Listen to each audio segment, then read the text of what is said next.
I'm rocking with G-Sportz.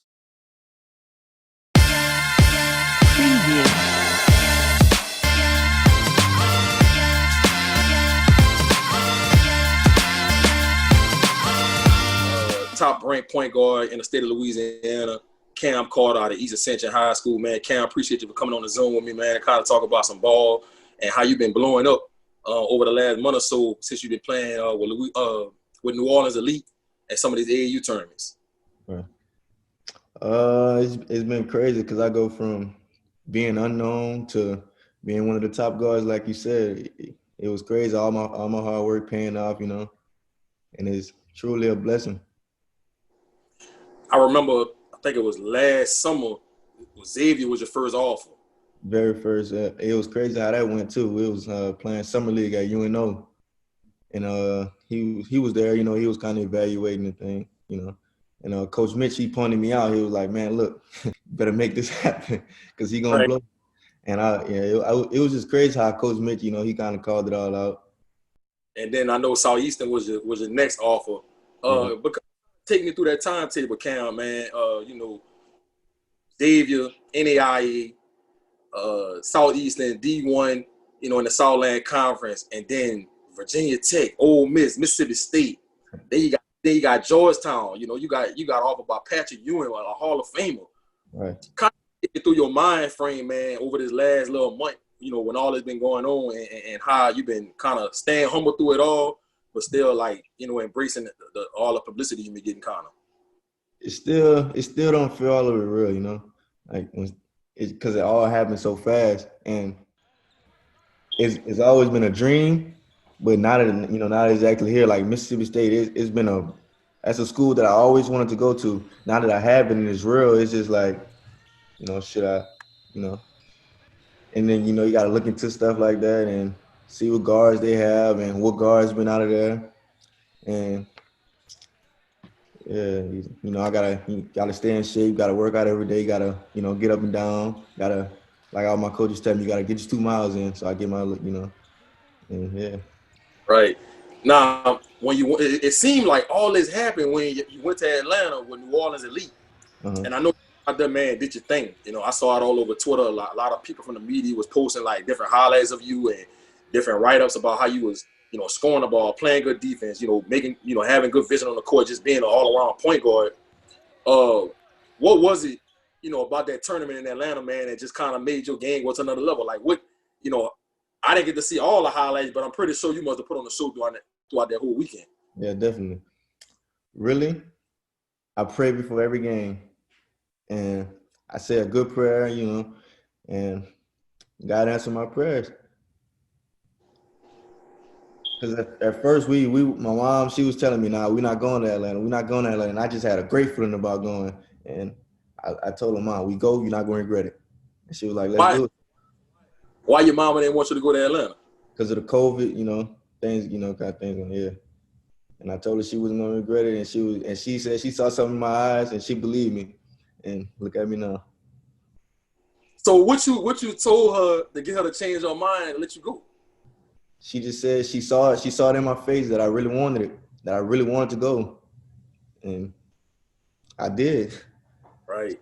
So leading up to that weekend, were you hearing from some schools that kind of made you like really want to go because you felt like you need to put some film out there and kind of show some coaches, how much better you got this summer? Like what made you be so adamant about wanting to go to Atlanta for that tournament that weekend? I had to get my stock up, it's a senior season, and no schools were, really into me like that. At one point, I was just thinking about committing to Southeastern because I never thought I was going to be where I am today. Some of the schools that offer you, like Virginia Tech, Ole Miss, Mississippi State, Georgetown, what's some of the things they told you when they offered you, and how you feeling about those schools that offered you recently?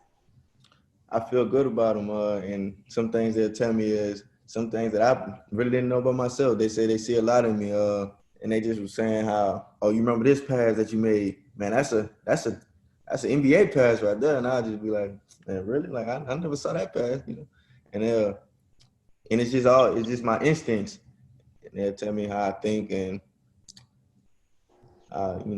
they feel like I have a chance at it. Right. Because I heard it from all the schools that offer me, so I'm working for my chance now. Would you say you have a favorite right now? Or you kind of still trying to figure that out? I have a favorite, but I'm not gonna announce it. Right. I feel like a lot of kids, football, basketball, I mean, it really don't matter the sport.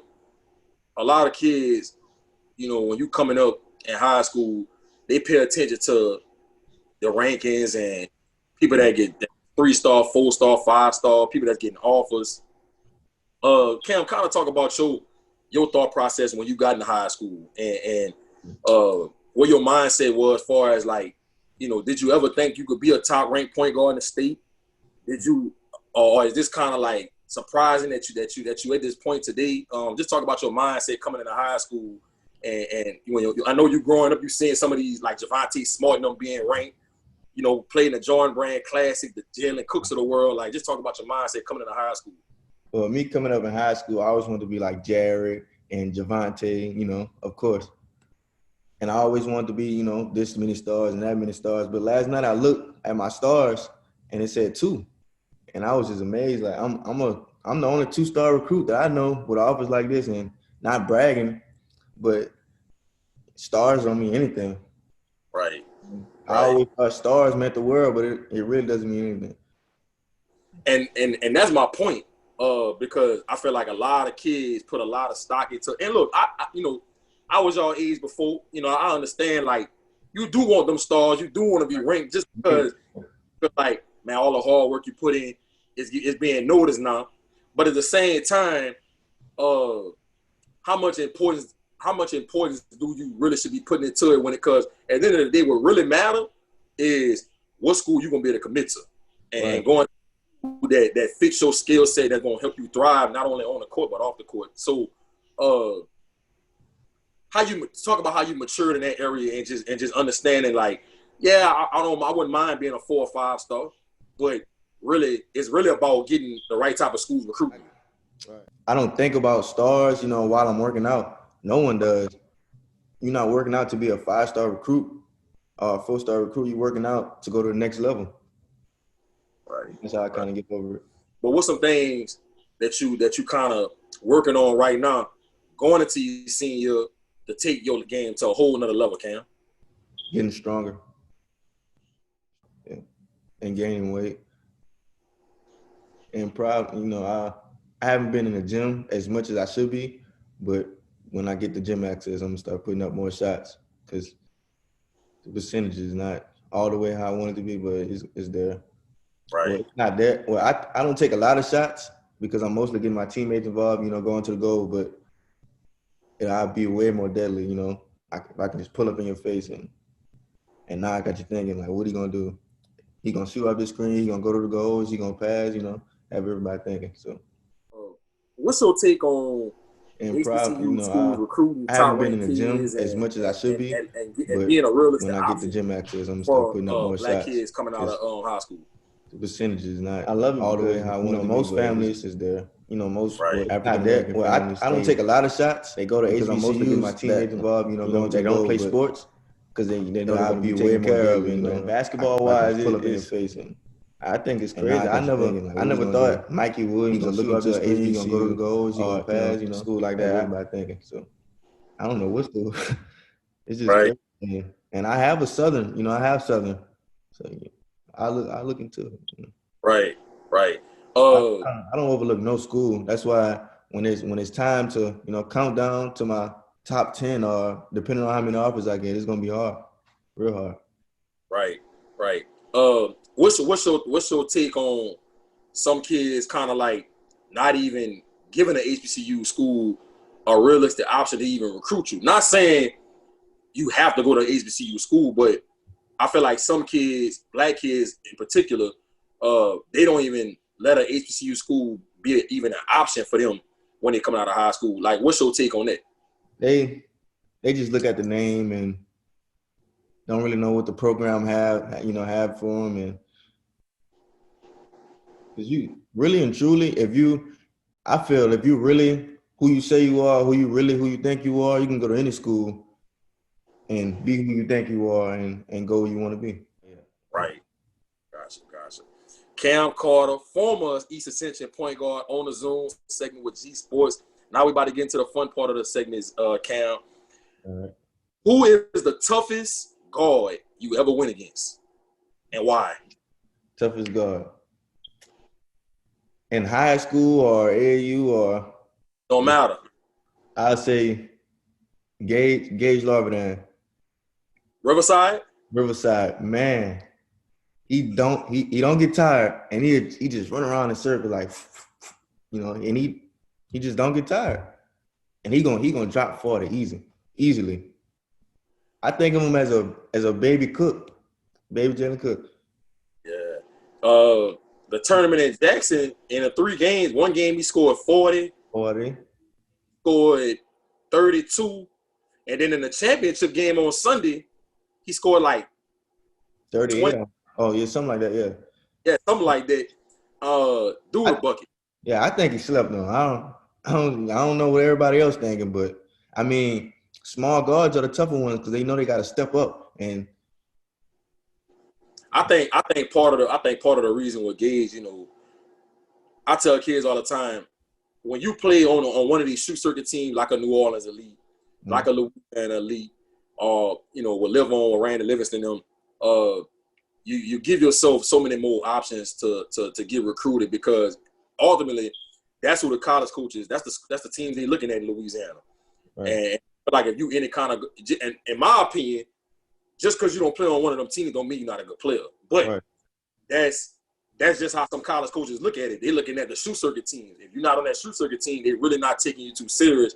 And I think that's what happened to Gage. I think Gage could play on the next level, definitely. Yeah, definitely. I feel if anybody run for that money, I play against him every day, and he's still getting my behind. Yeah, he tough. Yeah, we pretty much get each other better though. All right. Favorite basketball player of all time and why? Basketball player of all time.